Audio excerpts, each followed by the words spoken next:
আসসালামু আলাইকুম রহমতুল্লাহ। আজকে আমরা শুরু করতে যাব এসএসসি উচ্চতর গণিতের অসীম ধারা ইনফিনিট সিরিজ। অসীম ধারা অসীম ধারা পড়ার আগে আমাদেরকে যে কন্টেন্টগুলো জানতে হবে সেগুলো চলো এক নজরে বলিয়ে আসি। অনুক্রম কি সেটা জানতে লাগবে, মাস্ট মনে রাখতে হবে। ধারা কি সেটা তো জানতেই হবে। অসীম ধারা সম্পর্কে বিশাল পড়াশোনা আছে। অসীম গুণোত্তর ধারার সমষ্টি, মোস্ট ইম্পর্ট্যান্ট টপিক। পৌনঃপুনিক দশমিক ভগ্নাংশের দশমিকের সাহায্যে সাধারণ ভগ্নাংশে রূপান্তর এবং তার যোগফল নির্ণয়, এটাও একটি ইম্পর্ট্যান্ট টপিক। সো চলো তাহলে শুরু করে আজকের অধ্যায়ের মূল আলোচনায়। অনুক্রম কি? অনুক্রম হলো সিকোয়েন্স, যার ইংরেজি টার্মটি হলো সিকোয়েন্স, SEQUENCE, সিকোয়েন্স। অনুক্রম হলো যখন কতকগুলো রাশি একটি বিশেষ নিয়মে তা ক্রমান্বয়ে যদি সাজানো হয় এবং প্রত্যেক রাশি তার পূর্বের এবং পরের রাশির সাথে সম্পর্কযুক্ত থাকে, তবে তাকে এবং তার সম্পর্কটা জানা যায়, সেটাকে সিকোয়েন্স অথবা অনুক্রম বলে। যেমন আমি এখানে লিখেছি 1 2 3 4 ... এখানে এটা হচ্ছে স্বাভাবিক সংখ্যার সেট, স্বাভাবিক সংখ্যাগুলো। তদ্রূপভাবে তার নিচে লিখেছি 1 4 9 16 ... অর্থাৎ স্বাভাবিক সংখ্যাগুলোর বর্গ হলো এগুলা। অ্যান্ড দেন আমি লিখেছি 1 8 27 64 ... অর্থাৎ এটা হচ্ছে তার ঘন। আমরা এই ব্যাপারগুলোকে কিভাবে লিখতে পারি এটাই বুঝতে পারি কিভাবে। একটি তার যেমন 3-এর পূর্বের রাশি হচ্ছে 2 এবং 3-এর পরের হচ্ছে 4, এই দুইটার মাঝে সম্পর্ক আছে। 2-এর সাথে 1 যোগ করলে 3 হয়, 3-এর সাথে 1 যোগ করলে 4 হয়, 4 থেকে 1 বিয়োগ করলে 3 হবে। এই যে একটা সম্পর্ক, সেটাই হচ্ছে অনুক্রম। এটার সাথে এটা সম্পর্ক হচ্ছে f(n) = n²। প্রথমটার সাথে এটার সম্পর্ক হচ্ছে f(n) = n³। আশা করি অনুক্রম কি সেটা তোমরা বুঝে গেছো। এরপরের টপিকটি হচ্ছে ধারা। ধারা কি সেটা জানতে হবে। ধারা অনুক্রমের মতোই, তবে কোনো অনুক্রমের পদগুলোকে পরপর যোগ চিহ্ন প্লাস চিহ্ন দ্বারা যদি তুমি যুক্ত করে দাও, তাহলে যেটা পাবা সেটাই হচ্ছে ধারা। অর্থাৎ এখানে আমি লিখেছিলাম 1 4 9 16 ... এটা অনুক্রম ছিল, বাট এখানে সেটা না লিখে যোগ চিহ্ন দিয়ে দিছি। এই যোগ চিহ্ন দেওয়ার ফলে যেটা উৎপন্ন হবে সেটাই হবে ধারা। ধারার ক্লাসিফিকেশন কি? ধারা তো বোঝা গেল। ধারার ক্লাসিফিকেশন দুই প্রকার। একটা হচ্ছে সসীম বা শান্ত ধারা, এটাকে ফাইনিট সিরিজ বলা যেতে পারে, ফাইনিট সিরিজ ইংরেজি টার্ম। আর অসীম ধারা বা অনন্ত ধারা, এটার হচ্ছে ইনফাইনিট।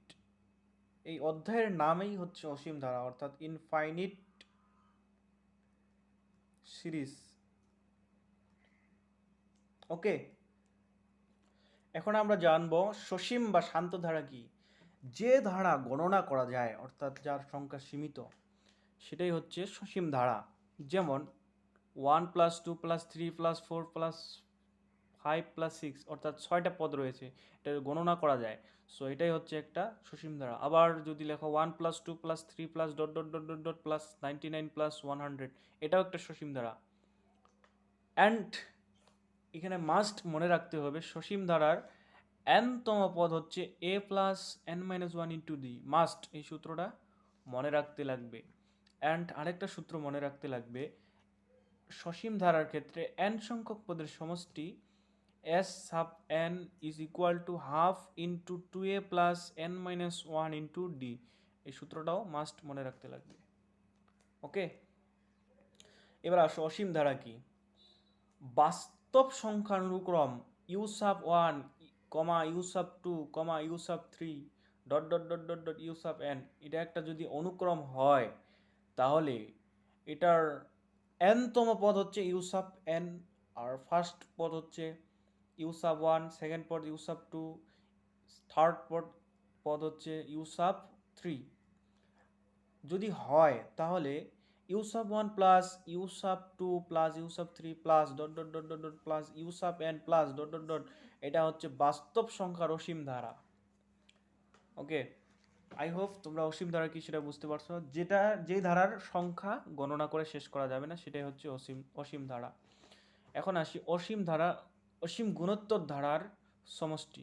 গুণোত্তর ধারা তোমরা নবম দশম শ্রেণীর জেনারেল ম্যাথ বই থেকে আশা করি জানো, সেই বইটাতে সেটার বিস্তারিত ধারণা পাবে গুণোত্তর ধারা এবং সমান্তর ধারা। তাও আমি একটু বলে দিই। সমান্তর ধারা হচ্ছে সেই ধারা যে ধারার প্রথম পদ এবং দ্বিতীয় পদ, তৃতীয় পদ এইগুলো এমন এমন একটি সম্পর্ক থাকবে, সেই সম্পর্কটি হচ্ছে তাদের সাধারণ অন্তর সমান হবে। অর্থাৎ দ্বিতীয় ধারা থেকে যদি প্রথম ধারা বিয়োগ করো, সেই অন্তরটা যেটা হবে পঞ্চম ধারা থেকে তার পূর্ববর্তী পদ চতুর্থ ধারা যদি বিয়োগ করো সেটাও সেম হবে। একটা উদাহরণের মাধ্যমে ক্লিয়ার। 3+5+7+9 এটা হচ্ছে একটা সমান্তর ধারা, কারণ এখানে সাধারণ অন্তর হচ্ছে, সাধারণ অন্তরকে ডি বলা হয়। কিছুক্ষণ আগে আমি একটা সূত্র তোমাদেরকে দেখাইলাম যে কোনো সমান্তর ধারার, সসীম সমান্তর ধারার n-তম পদ হচ্ছে a plus n minus 1 into D, আর n সংখ্যক পদের সমষ্টি হচ্ছে half into 2a plus n minus 1 into D. এখানে এটা হচ্ছে প্রথম পদ আর ডি হচ্ছে সাধারণ অন্তর। অন্তর মানে তো বিয়োগফল, তা তো জানো। ওকে, এখানে দেখো প্রথম পদ হচ্ছে a সমান 3, সাধারণ অন্তর দেখো কত হবে, 5 থেকে 3 বিয়োগ করো 2 হবে, দেন 7 থেকে 5 বিয়োগ করো শুড বি 2, 9 থেকে যদি তুমি 7 বিয়োগ করে দাও তাও 2 হবে। অলওয়েজ সমান্তর ধারার ক্ষেত্রে সাধারণ অন্তরটা সেম থাকবে, আর গুণোত্তর ধারার ক্ষেত্রে কি হবে, সাধারণ অনুপাত সেম হবে। যেমন এখানে দেখো 3+9+27, এইখানে সাধারণ অন্তর সমান নয়, এখানে সাধারণ অনুপাত সমান। যেমন 9:3 ইকুয়াল 3 হবে, 27:9 ইকুয়াল টু 3 হবে। অলওয়েজ সাধারণ অনুপাত 3 হবে। সাধারণ অনুপাত মানে কি, এটাকে কি দ্বারা প্রকাশ করা হয়, আর দ্বারা, কমন রেশিও। সাধারণ অনুপাত মানে হচ্ছে কমন, ইংরেজি টার্ম হচ্ছে common ratio, RATIO ratio. So এটাকে আর দ্বারা প্রকাশ করা হয়। ওকে, আর যদি তুমি এখানে dot dot dot dot dot দাও তাহলে এটা অসীম গুণোত্তর ধারা। এটা এখানে যদি ডট ডট ডট ডট দাও এটা হচ্ছে সসীম সমান্তর ধারা, অসীম সমান্তর ধারা, অসীম সমান্তর ধারা। ওকে, কোনো অসীম গুণোত্তর ধারার প্রথম পদ যদি a হয় এবং কমন রেশিও সাধারণ অনুপাত যদি হয় আর, তাহলে ধারাটি হবে a plus AR plus AR square plus AR cube plus dot dot dot dot. অর্থাৎ প্রথম পদে আর এর পাওয়ার 0, অর্থাৎ এখানে r⁴ মানে তো 1, যেহেতু a⁴ সমান 1, সো ar⁴ সমান a। যদি এটা যদি 1 হয় তাহলে 1 এর সাথে a গুণ করলে a থাকবে, আর এখানে আর এর পাওয়ার 1 2 3 এর পরে পাওয়ারগুলো বাড়তে থাকে। ওকে, অ্যান্ড মাস্ট মনে রাখতে হবে গুণোত্তর ধারার ক্ষেত্রে n-তম পদ নির্ণয়ের সূত্রটি হচ্ছে, n-তম পদ মানে হচ্ছে সাধারণ পদ, নির্ণয়ের সূত্রটি হচ্ছে ar⁴n-1, যেখানে n is element of n, অর্থাৎ যে কোনো বাস্তব সংখ্যা হতে পারে nটা, ন্যাচারাল নাম্বার। ওকে, রিয়েল নাম্বার হতে পারে যে কোনো, আবার মনে রাখতে হবে সমষ্টির সূত্র a into r to the power n minus one by r minus one, যখন কমন রেশিওটা ওয়ানের থেকে বড় হবে, r is greater than one. আরেকটি সূত্র আছে S N equal to a into one minus r to the power n divided by one minus r, যখন one is greater than r, অর্থাৎ যখন ওয়ান বড় হবে, ওয়ানের থেকে কমন রেশিওটা ছোট হবে, তখন এই সূত্র হবে। আর যখন কমন রেশিওটা বড় হবে ওয়ানের থেকে, তখন তুমি এই সূত্র প্রয়োগ করবা। ওকে, কিছুক্ষণ আগে তোমরা দেখলে অসীম গুণোত্তর ধারার দুইটি সূত্র। এই যে এখন তুমি 5টি কেস পাবা অসীম গুণোত্তর ধারার সমষ্টির ক্ষেত্রে। যখন r modulus of r is less than one হবে, তখন কেবল গুণোত্তর ধারার অসীম গুণোত্তর ধারার সমষ্টি পাবে। অর্থাৎ আর এর মান প্লাসও হতে পারে মাইনাসও হতে পারে। যখন প্লাস হবে তখন আর ইজ লেস দেন ওয়ান হবে, আর যখন তুমি ঋণাত্মক মানটি বসাবা আর ইজ, তখন এরকম হবে। অর্থাৎ অসমতার উভয় পক্ষকে যদি মাইনাস ওয়ান দ্বারা গুণ করো, তাহলে অসমতার চিহ্নটি চেঞ্জ হয়ে যাবে। অর্থাৎ যে কোনো ঋণাত্মক সংখ্যা দ্বারা যদি গুণ করো অসমতার ক্ষেত্রে, আশা করি এটা জানো তোমরা। তবে এক্ষেত্রে শুধু অসীম ধারাটির সমষ্টি পাবে S infinity equal to A by one minus r. আবার যদি এরকম থাকে r modulus of greater than one, এরকম থাকলেও তুমি কিবা সমষ্টি পাবা না, কারণ এখানে এরকম একটা পাবা, অথবা r is less than minus one. এখানে এন এর মান যদি তুমি বাড়াও, তাহলে r modulus of r to the power n এর মানও বৃদ্ধি পাবে।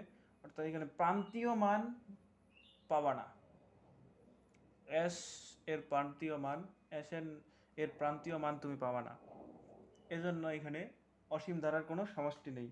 আবার আর এর মান যদি মাইনাস ওয়ান হয়, এক্ষেত্রেও এস এন এর প্রান্তীয় মান পাওয়া যায় না।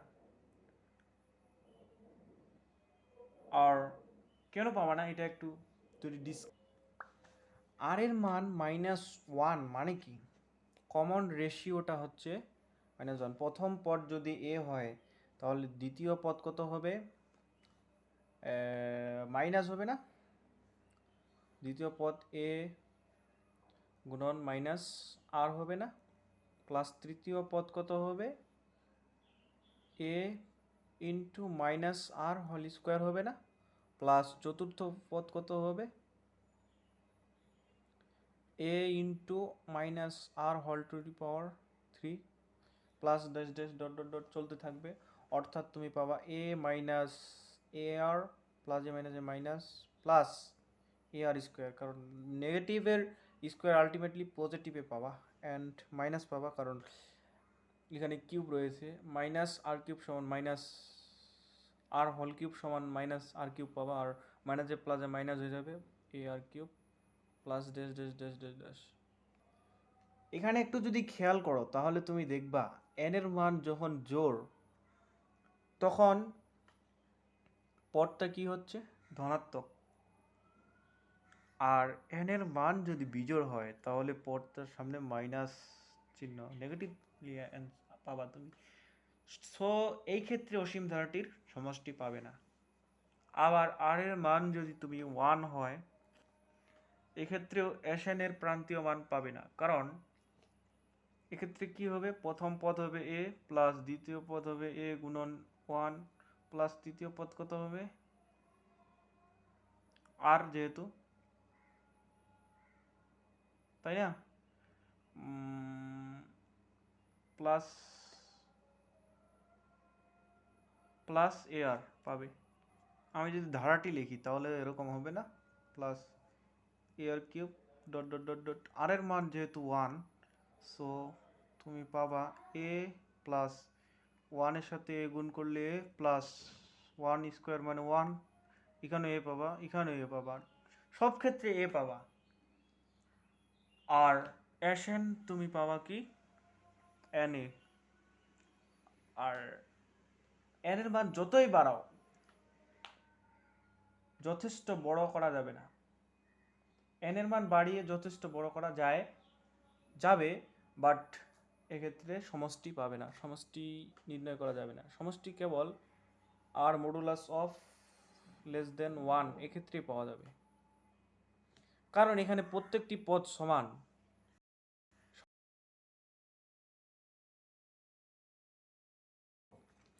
এই অধ্যায়ের লাস্ট টপিক ছিল পৌনঃপুনিক দশমিকের সাধারণ ভগ্নাংশে রূপান্তর। পৌনঃপুনিক কি? আসলে তুমি যদি একটা পৌনঃপুনিক দশমিক ভগ্নাংশ পৌনঃপুনিক লিখো তাহলে 0.3 পৌনঃপুনিক এটা লিখতে পারো। সো আলটিমেটলি এটা সমান কি লেখা যায়? 0.333 dot dot dot dot dot, অর্থাৎ তুমি পাবে 0.3 plus 0.03 plus 0.003 plus dot dot dot. এটা ক্যালকুলেশন করলে এটা পাবে। অর্থাৎ এখানে প্রথম পদ কত হচ্ছে? এটা একটা অসীম ধারা হয়ে গেল না? আর অসীম ধারার সূত্রটা তোমরা কি জানো? S infinity of equal to A by কত? 1 মাইনাস আর, তাই তো? অতএব তুমি কি পাবা? 0.3 পৌনঃপুনিক তুমি কি পাবা? এখানে প্রথম পদ কত? 0. এত ডিভাইডেড বাই 1 মাইনাস কমন রেশিওটা বের করতে হবে আগে আমাদেরকে, তাই না? সো কমন রেশিও যদি বের করতে চাও, আর সমান কি হবে? 0.03 ডিভাইডেড বাই 0.3। সো এটাকে যদি তুমি ক্যালকুলেশন করো তাহলে দাঁড়াবে 0.03 divided by 0.3 would be 0.1। So r এর জায়গায় তুমি যদি 0.1 বসিয়ে দাও তাহলে অ্যান্সার কী পাবে? অ্যান্সার পাবে 0.3। এখন 1 মাইনাস অ্যান্সার যদি করি তাহলে আমি পাবো 0.9।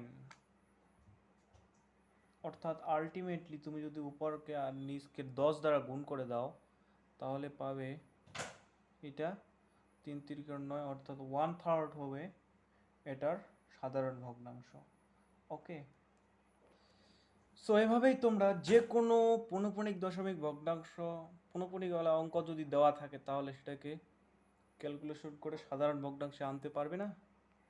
আমি যদি আরেকটা ম্যাথ দেখাতে চাই তাহলে এরকম যদি থাকে 1.231, এটার উপর পৌনঃপুনিক এটার উপর পৌনঃপুনিক, তাহলে কি হবে? 1.231 231 231 dot dot dot dot dot চলতে আছে। অর্থাৎ তুমি যদি 1 প্লাস লিখো তাহলে 0.231 প্লাস 0.123টা জিরো, দেন 231 প্লাস এরপরে 6টা জিরো হবে, 3 আর 3 6টা, 0.1 2 3 4 5 6 2 3 1, এবার ডট ডট ডট চলতে আছে, তাই তো? তাহলে এখানে তুমি আরেকটা অসীম ধারা পেয়ে গেলে, অসীম গুণোত্তর ধারা। এখানে বন্ধনীর ভিতরে তুমি এটা পাইলা, তাই না? সো এখানে প্রথম পদ কত পাবে? a equal to 0.231। আর সাধারণ অনুপাত তুমি পাবে আর ইজ উড বি 0.000, এটা যদি লেখো 231 ডিভাইডেড বাই 0.231।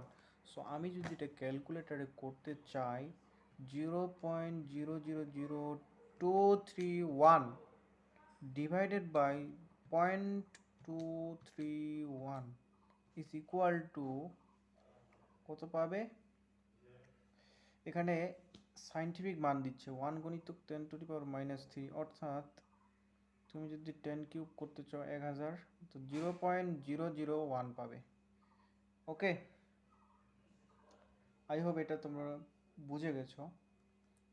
0.001, কারণ দশমিকের পরে তো 3টা সংখ্যা থাকলেই মাইনাস ইনভার্স 3 হয়, তাই না? তোমরা চাইলে দেখতে পারো ক্যালকুলেটরে। অতএব 1.231, এটার উপর পুনঃপুনিক, এটার উপর পুনঃপুনিক ইকুয়াল টু হবে, যেহেতু সামনে 1 যোগ ছিল, এই যে দেখো 1 যোগ ছিল প্লাস এরপরে কিন্তু অসীম ধারাটা ছিল, এরপর অসীম ধারার সূত্রটা ফেলে দাও, a বাই 1 মাইনাস r হবে, অর্থাৎ 1 প্লাস a কত ছিল 0.231 divided by 1 minus 0.001, it should be 1 plus, যদি ক্যালকুলেশন করি তাহলে কি হবে 0.231 divided by 1 minus 0.001 is equal to 0.2312, তাই না? অর্থাৎ তুমি যদি এটার সাথে আরো 1 যোগ করে দাও তাহলে হবে 1.2312। তোমরা এখন বলো, আমি যে এই অঙ্কটা করলাম এই অঙ্কটা কি ঠিক আছে? অনেকেই বলবা ঠিক আছে, বাট এটা রং হয়েছে, কারণ তোমাকে কোশ্চিনে বলেছিল পৌনঃপুনিক দশমিকের সাধারণ ভগ্নাংশে রূপান্তর, বাট এটা সাধারণ হয়নি। সো আমাকে এটা এইখান থেকে আমাকে আমি যদি ক্যালকুলেশন করি তাহলে পাবো 1 প্লাস উপরে কত ছিল 0.231, নিচে এটা থেকে এটা মাইনাস করে দিবা, জাস্ট 1 মাইনাস কত 0.001, it should be 0.999, 0.999, অর্থাৎ তুমি পাবা 1 প্লাস উপরে 1000 নিচে 1000 দ্বারা যদি গুণ করে দাও তাহলে পাবা 231/999, অর্থাৎ 999 হচ্ছে 999 হচ্ছে লসাগু, যদি করি তাহলে পাবে 999 প্লাস 231। সো এটা থেকে আমি কি পাবো, উপরে কত পাবো 999 প্লাস যদি 231 করি 1230, আর নিচে পাবো 999। সো উপরে আর নিচে এমন সংখ্যা দ্বারা ভাগ করব যেন পূর্ণ সংখ্যা পাওয়া যায়। সো পূর্ণ সংখ্যা পাওয়ার জন্য উপরে আর নিচে যদি তুমি 3 দ্বারা ভাগ করে দাও তাহলে পাবে, উপরে পাবে হচ্ছে 410 আর নিচে পাবে 333, আর এটাই হচ্ছে আমার সেই কাঙ্ক্ষিত ফলাফল, অ্যান্সার। সো আই হোপ আজকের টিউটোরিয়ালটি তোমরা বুঝতে পারছো। দেখা হবে পরের কোন টিউটোরিয়ালে, সে পর্যন্ত সবাই ভালো থাকবে। আজকে এ পর্যন্তই, খোদা হাফেজ, আসসালামু আলাইকুম রহমতুল্লাহ।